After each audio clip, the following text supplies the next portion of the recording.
say Seider and Howle have done a great job of taking over and making everything seem like an easy transition. What is that like to go from one coordinator to then two in a practice? Is it a different feel?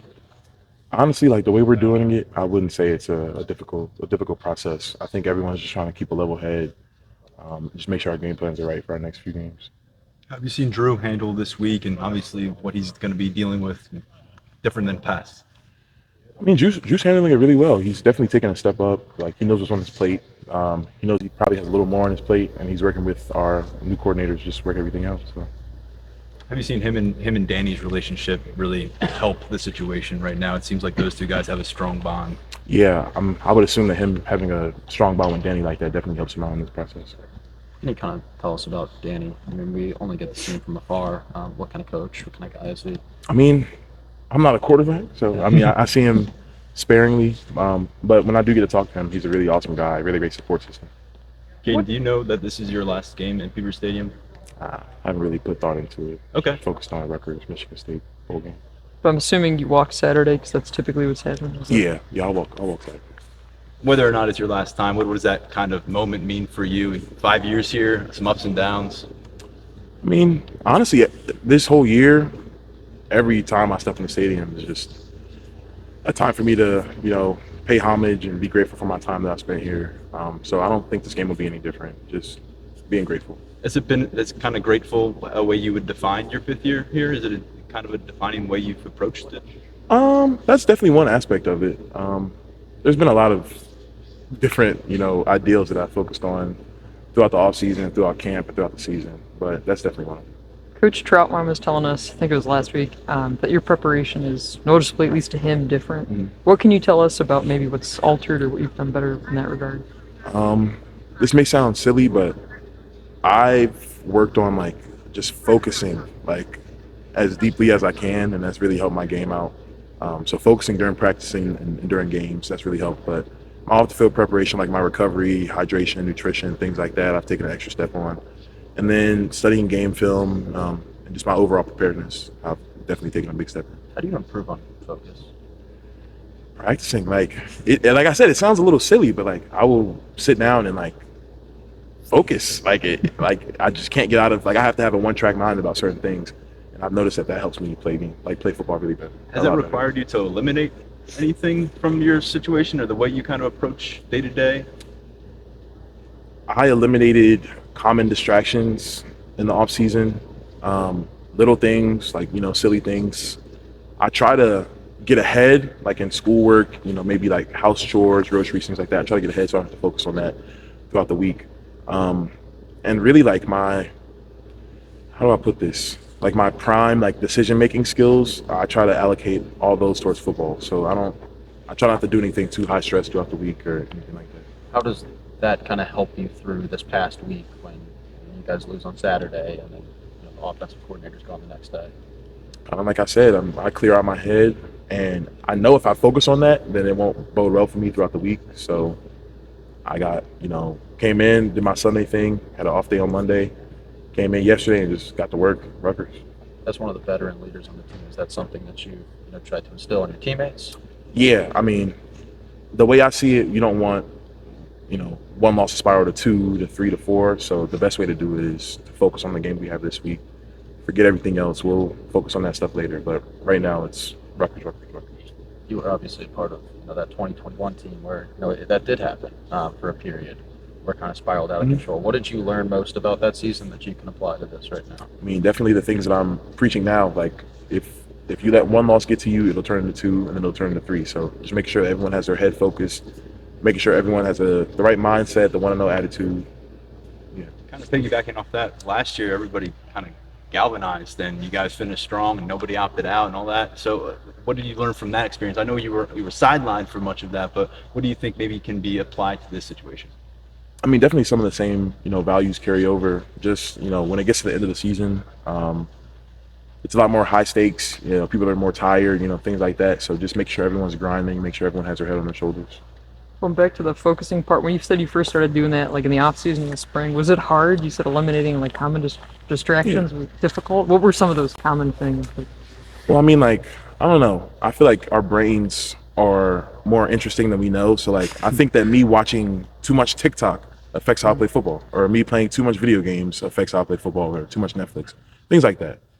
So what do you do anything for fun now? Or I mean, yeah, I still have fun. You know, Sal's my roommate, so me and Sal like to play Fortnite from time to time. I still do watch TikTok, but just less than I did before. You got to talk to my wife about TikTok. Caedan.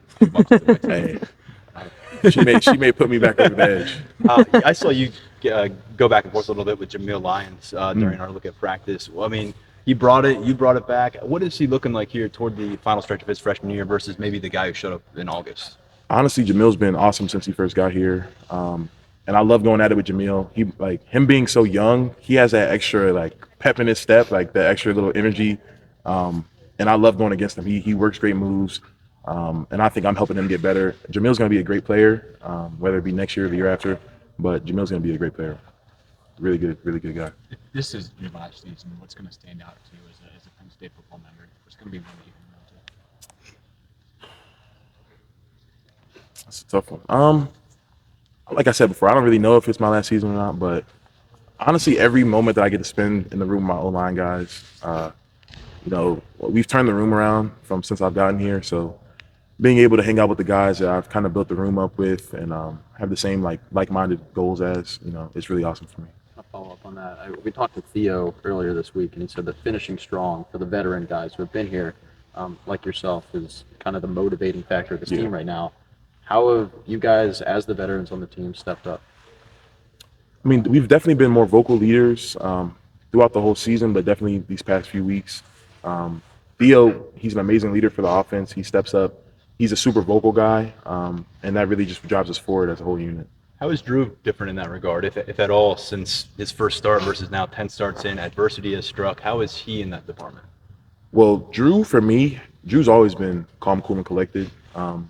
And so seeing him, keep that throughout adversity and then, add to him being more vocal, that's been amazing for our unit. And definitely these next few games and years to come, Drew's ability to lead is going to set this team apart. Has he been more vocal? Yeah, definitely. Most definitely. What does that look like or sound like? I mean, I think Sal mentioned it in an interview last week, but he's coming up behind the line, get down, he's stern.